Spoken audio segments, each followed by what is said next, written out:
They say a man's home is his castle, but I never understood what that really meant until the day I came home early and found another man's DNA in my bedroom trash can. My name is Robert Brennan. I'm 52 years old, and I'm about to tell you how I destroyed my cheating wife's life so completely that 6 months later, she's still picking up the pieces. This isn't a story about forgiveness or second chances. This is about what happens when a woman betrays the wrong man, a man who spent 30 years building something she thought she could tear down in an afternoon. She was wrong, dead wrong, and by the time I was finished with her, everyone in our small town knew exactly what kind of woman Carol Brennan really was. My name is Robert Brennan, and I'm 52 years old. I'm sitting in the house I built with my own hands 30 years ago, and until last Tuesday, I thought I knew everything about my life. I thought I understood the deal I'd made, the woman I'd married, and the future we were building together. I was wrong about all of it. Carol and I met when I was 24 and she was 22. I was working construction then, learning the electrical trade from an old-timer named Frank Kowalski, who taught me that a man's reputation is built one job at a time. One wire at a time, one satisfied customer at a time. Carol was waiting tables at a diner on Route 9, saving money for community college. She had this laugh that could fill a room and a way of making everyone feel like they mattered. We fell hard and fast. 6 months of dating that felt like 6 years. I proposed on a Friday night in her tiny apartment, getting down on one knee next to her second-hand couch with a ring I'd saved 3 months to buy. "Will you marry me?" I asked, my voice shaking. "Yes," she replied before I'd even finished the question, tears streaming down her face. We married 4 months later in a small ceremony at St. Mary's, honeymooned in the Smoky Mountains because it was all we could afford, and started building what I believed would be our forever. Those early years were lean but good. I was working 70-hour weeks, taking every job I could get, slowly building my client base. Carol stayed home after Jake was born. That was her choice, her dream. She wanted to be the mother who was always there, who made homemade cookies and helped with homework and knew all the other parents at school events. I made it possible. I worked longer, harder, took jobs other contractors wouldn't touch, all so she could have the life she wanted. Tyler came along 2 years later, and our family felt complete. I remember Carol holding him in the hospital, looking up at me with tears in her eyes. "We did good, Bobby," she whispered. We did real good. I agreed completely. I got the vasectomy 6 months later. We both agreed 2 kids were enough, and we were done taking chances. I built this house piece by piece, ran every wire myself, installed every outlet, every switch, every fixture. The kitchen table where we ate dinner every night for 24 years? I made it in my garage. The deck where we watched the boys learn to ride bikes? I built it on weekends. The garden where Carol grew tomatoes and herbs? I tilled that soil with my own hands. Jake's 26 now, a software engineer with his own apartment downtown. Good job, good head on his shoulders, visits every other Sunday for dinner. Tyler's 24, a paramedic living across town with his girlfriend Sarah. Both boys turned out right, which is more than a lot of parents can say these days. The business grew steady over the years. Brennan Electric went from just me and a beat-up truck to 8 employees and a reputation for quality work. I still get my hands dirty, still crawl through attics and wire panels, but I've got good people working for me now. Men I trust, men who understand that our name is on every job we touch. Carol's life got easier as the boys grew up. She started taking yoga classes, meeting friends for coffee, reading those book club novels that all seemed to be about women finding themselves. I was happy for her. She'd earned it, spending all those years focused on the boys and the house. She deserved time for herself. Last month, she mentioned maybe taking an art class at the community center. "Go for it," I told her. "Money's not tight anymore. You should pursue whatever makes you happy." I thought we were entering the best years of our marriage. Kids launched, business stable, time to enjoy what we'd built together. Tuesday started like any other day. I was finishing up a panel upgrade at a medical office, routine work that should have taken until 5. But the job went smooth, and I wrapped up by 3:30. I drove home planning to shower off the day's sweat and maybe watch some baseball. The house was quiet when I pulled into the driveway. Carol's car was there, but I figured she was napping or reading. I wish I'd stayed at that job site. I wish I'd never gone home early. Because some things, once you see them, you can't unsee. Some betrayals cut so deep they change who you are forever. The trash bin beside. Our bed held something that shouldn't exist in my world. Something that proved my wife had invited a stranger into the house I built, into the bed I paid for while I was out breaking my back to provide for her. I pulled off my work boots at the front door like I always did, not wanting to track dirt through the house. The silence felt different that day, though I couldn't say why. Usually Carol would call out when she heard me come in, but the house was dead quiet. I figured she was taking one of her afternoon naps. I walked through the living room, past the couch where we'd watched 1,000 movies, past the family photos lining the mantel. Our wedding picture smiled down at me, 2 young kids who thought they had forever figured out. I was heading for the bathroom to wash up when something caught my eye in the bedroom, the trash bin beside our bed. Something white at the bottom. I almost walked past it, almost minded my own business. But something made me look closer, and when I did, my world ended. A used condom. Tied off and discarded like yesterday's garbage, my legs went weak. The room started spinning. I grabbed the dresser to keep from falling, my heart hammering against my ribs so hard I thought it might burst. My mind raced through the impossibility of what I was seeing. We hadn't used condoms in over 20 years, not since my vasectomy. There was only one explanation for what was in that trash can. Someone else had been in my bed. The rage hit me like a physical force. I wanted to scream, to put my fist through the wall, to tear the house apart board by board. I wanted to wait for Carol to come home and demand answers, to make her explain the unexplainable. But even through the fury, a colder thought cut through the noise. If I confronted her without proof, she'd deny everything. She'd claim I was paranoid, that I was seeing things that weren't there. She might even convince me I was wrong, gaslight me into questioning my own eyes. And if this was what I thought it was, if she really was cheating, then charging in blind would be the stupidest thing I could do. In a divorce, emotions don't matter. The court doesn't care about broken hearts or betrayed trust. It cares about evidence, documentation, proof. Without concrete evidence of her affair, she'd walk away with half of everything I'd built. Half my business, half my savings, half my retirement. The house would be sold, the life I'd created divided up and distributed like spoils of war. I forced myself to back away from the trash can, to leave everything exactly as I'd found it. My hands were shaking as I pulled out my phone and dialed Dave Martin's number. Dave lived 3 houses down, retired IT guy who'd helped me set up the computer system for my business. If anyone could help me get the proof I needed, it was Dave. "Dave, it's Robert," I said when he answered. "I need a favor and I can't explain everything over the phone. Can you come over?" He must have heard something in my voice because he didn't ask questions. "Give me 30 minutes," he replied immediately. I spent those 30 minutes pacing my house like a caged animal, seeing betrayal in every corner. The kitchen where she'd kissed me goodbye that morning. The living room where we'd watched TV the night before. How long had this been going on? How many times had she brought him here while I was working?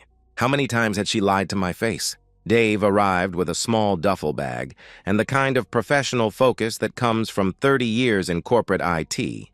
I told him I suspected Carol was cheating and that I needed surveillance equipment. He didn't judge, didn't ask for details.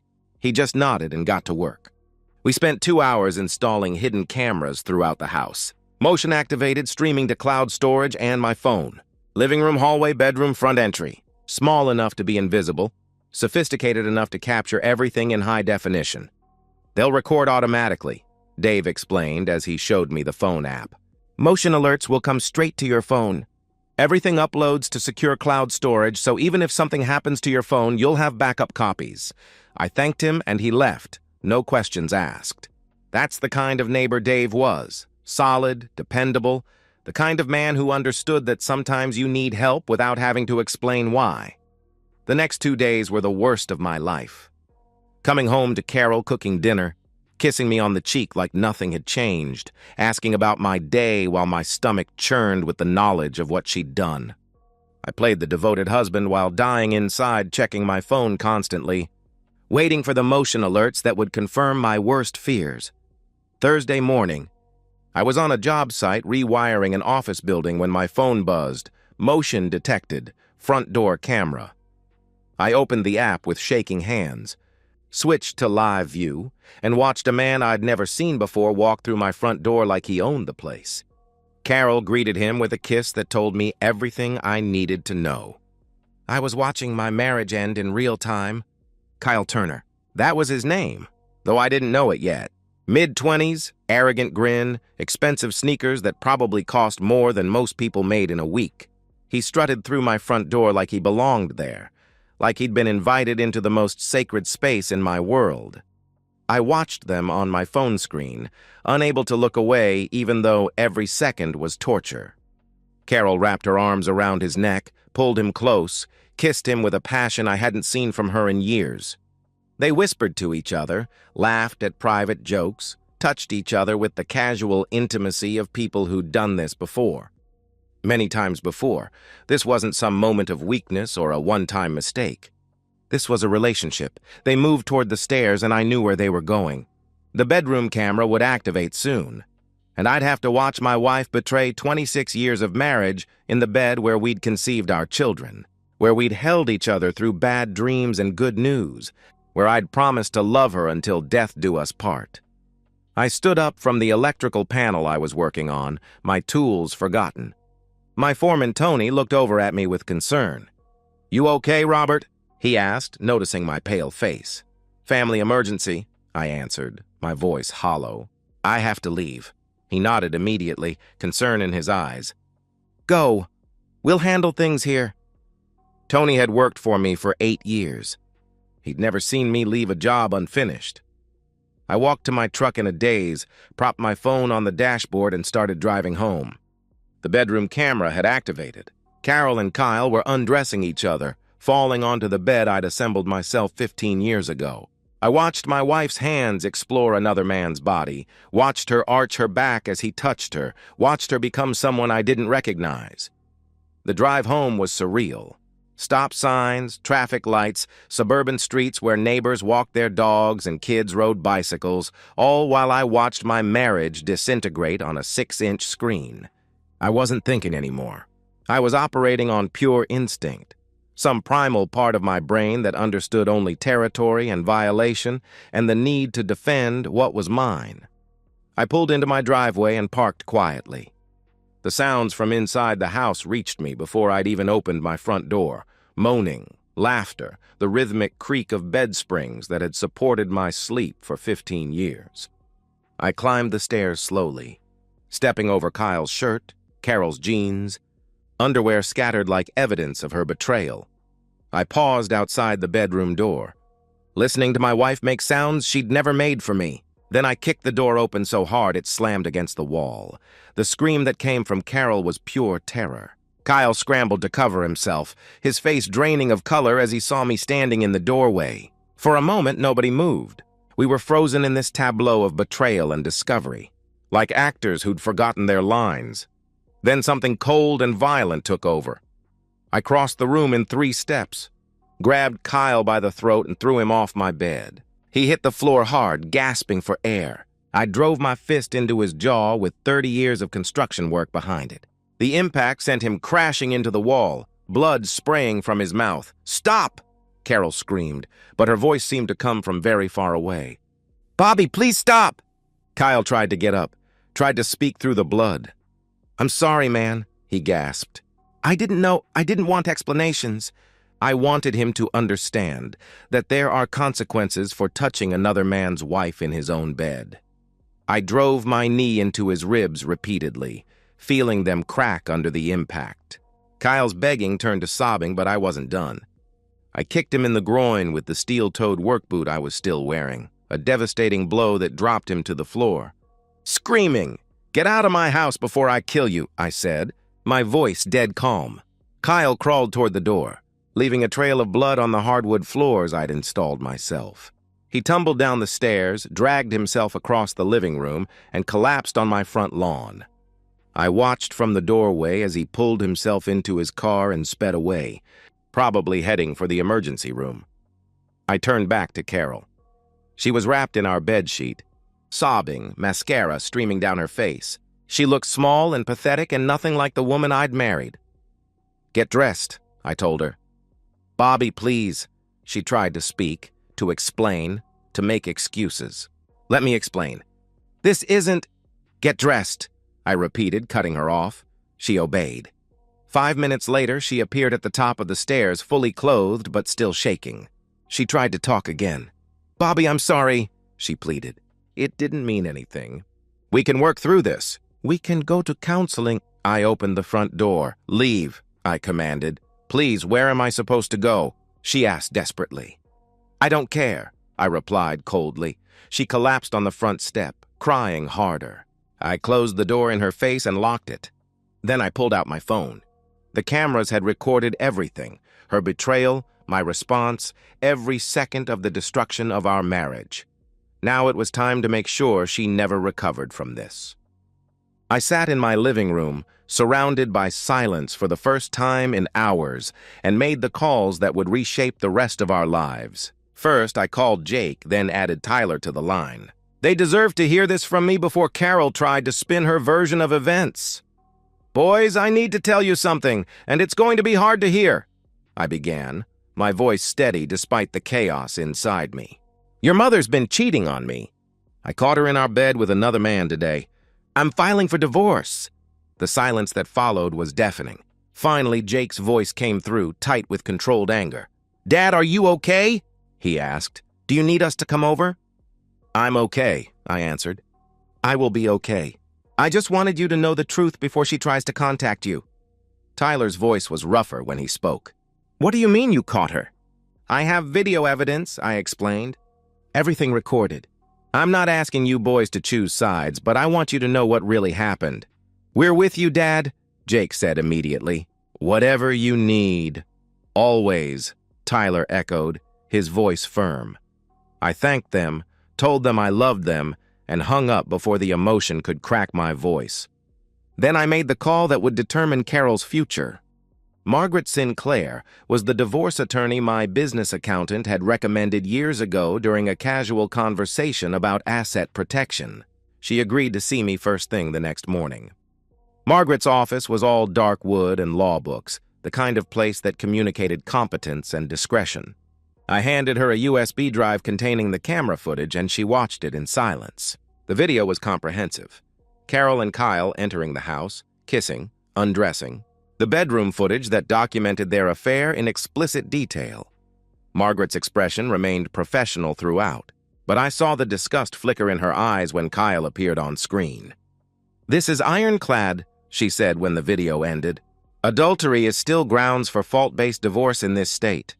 With this evidence, you'll retain all marital assets, the house, business, savings, retirement accounts. She'll get minimal support, if any. The court doesn't reward infidelity." "File immediately," I told her.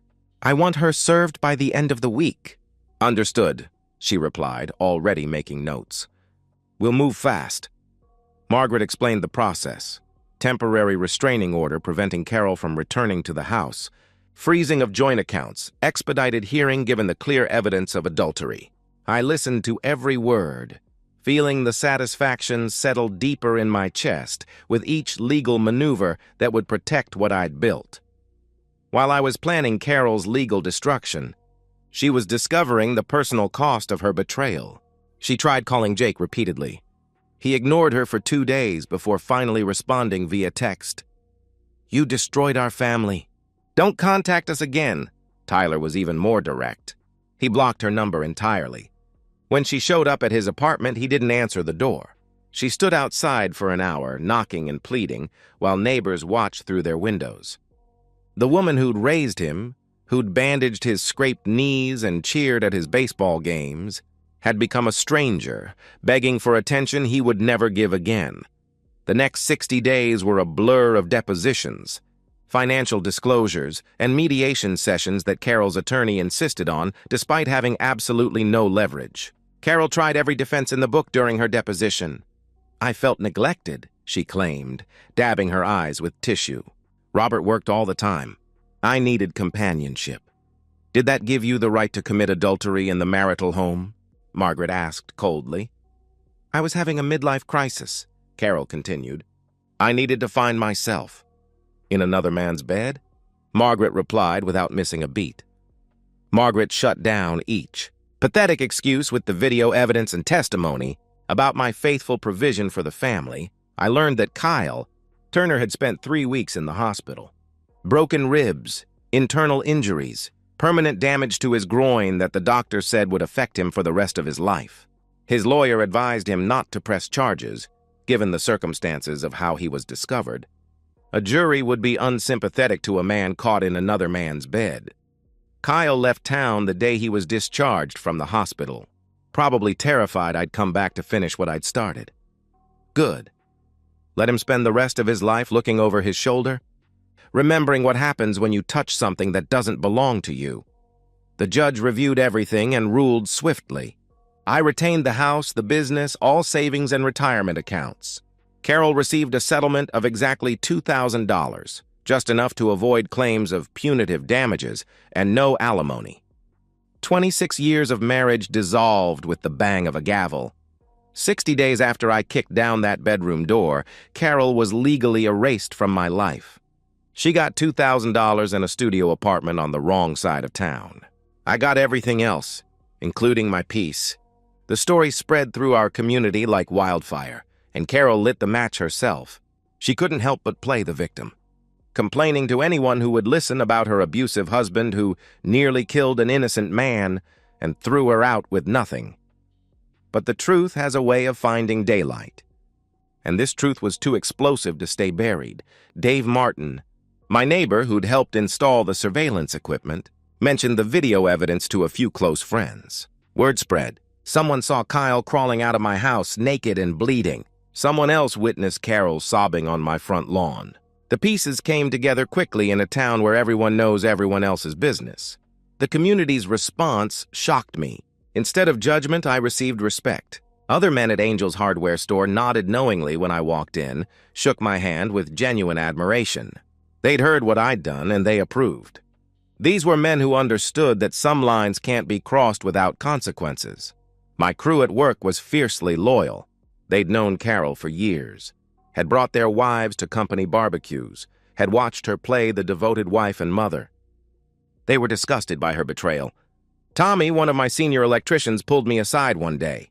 My old man caught my mom cheating when I was 12, he confided. Didn't have the balls to do what you did? Lost everything in the divorce. I respect you for standing up for yourself. Thanks, Tommy, I replied, appreciating his honesty. I realized my reputation hadn't been damaged. It had been reinforced. I was seen as a man who defended his territory, who didn't tolerate disrespect, who responded with appropriate force when crossed. There was an old-fashioned masculinity to it that resonated with working-class men who'd built their lives with their hands and understood the value of what they'd created. Meanwhile, Carol's world crumbled piece by piece. She moved into a studio apartment in Riverside Gardens, the kind of complex where police sirens wail at all hours and the parking lot is littered with broken glass. Peeling paint, thin walls, the smell of someone else's cooking always in the air. She took a job as a cashier at Dollar General, making $12 an hour, less than she used to spend on a single lunch with her book club friends. Those friends abandoned her one by one. The women who'd shared gossip and wine at monthly meetings suddenly had no time for the pariah who'd destroyed her family. Some felt she'd brought shame on all wives. Others simply didn't want the drama. The social circle she'd enjoyed as my wife closed ranks against her, leaving her isolated and alone. Carol made one final attempt to reach our sons, writing them a long letter explaining that she'd made a mistake, that she loved them, that she hoped they could forgive her someday. The letter was filled with self-pity and blame-shifting, painting herself as a confused woman who'd lost her way. Jake's response was brutal and final when he called her after receiving the letter. "You didn't just cheat on Dad," he told her coldly. "You betrayed all of us. You chose a stranger over your family. Don't contact us again." Tyler didn't respond at all. Kyle Turner's fate reached me through mutual acquaintances. The damage I'd inflicted was permanent. Chronic pain, expensive ongoing medical treatment, and injuries that would affect his intimate life forever. He'd left town immediately after being discharged from the hospital, terrified I might come back to finish what I'd started. Rumor said he moved 3 states away and tells people he was in a car accident. The irony wasn't lost on me. Kyle thought he was just having fun with a lonely housewife. He didn't realize he was touching something that belonged to a man who'd spent 30 years building and protecting everything he had. Now Kyle would spend the rest of his life remembering that mistake every time he tried to walk without pain. 6 months later, I sit on my back porch on a Saturday evening, and for the first time since that Tuesday, I feel something close to peace. It's a Saturday evening in late autumn, 6 months after the divorce was finalized. I'm sitting on my back porch with a beer in my hand, watching the sun set over the yard I landscaped 20 years ago. The maple tree I planted when Jake was born has turned brilliant orange. The deck I built still holds my weight, still provides the perfect view of everything I've created. The house is quiet, but it's not lonely. Jake and Tyler are coming over for dinner, steaks on the grill, a tradition we've started since the divorce. They arrive every other Saturday now like clockwork. We don't talk about Carol anymore. We don't need to. Life looks different now. I've redecorated the bedroom. New furniture, new paint, new everything. The cameras are still installed throughout the house, but I rarely check them. There's no one to catch anymore, no secrets to uncover. The house feels clean again, like it's truly mine for the first time in years. Business is thriving. Word spread about what happened, and instead of losing clients, I gained them. Other men want to hire someone strong, someone who doesn't back down when pushed. The respect I see in their eyes tells me everything I need to know about how the community views my response to betrayal. Jake arrives first, carrying craft beer and wearing the confident smile of a man who knows his father fought for their family's honor. Tyler pulls up 10 minutes later, still in his paramedic uniform, bringing dessert from the bakery Carol used to frequent. We embrace, solid, masculine hugs that communicate everything without words. Over dinner, Jake raises his bottle. To moving forward, he says, meeting my eyes. It's become our family motto, not forgetting the past, but refusing to be trapped by it. We clink bottles, and I feel the satisfaction of a job well done. To moving forward, Tyler and I reply in unison. After they leave, I sit alone on the porch again. Sometimes I think about Carol. Wonder if she's learned anything from the destruction she caused. But the thoughts are distant, abstract, like remembering a stranger. I think about Kyle, too, somewhere out there living with permanent consequences for temporary pleasure. I don't feel guilty. I feel justice. I look at my house, the one I wired, the floors I laid, the life I created from nothing. Carol tried to tear it down. Instead, she destroyed herself against its foundation. Some men rebuild after betrayal. I did something better. I made sure there was nothing left to rebuild from. And in the ruins of what she destroyed, I'm still standing in the house I built, stronger than before. And that's the end of today's story. If you enjoyed it, please give this video a thumbs up and drop a comment below. Your support helps the algorithm push my content further. If you're new to the channel, don't forget to hit that subscribe button. It really helps me keep creating more stories for you. Thanks for watching, and I'll see you in the next one.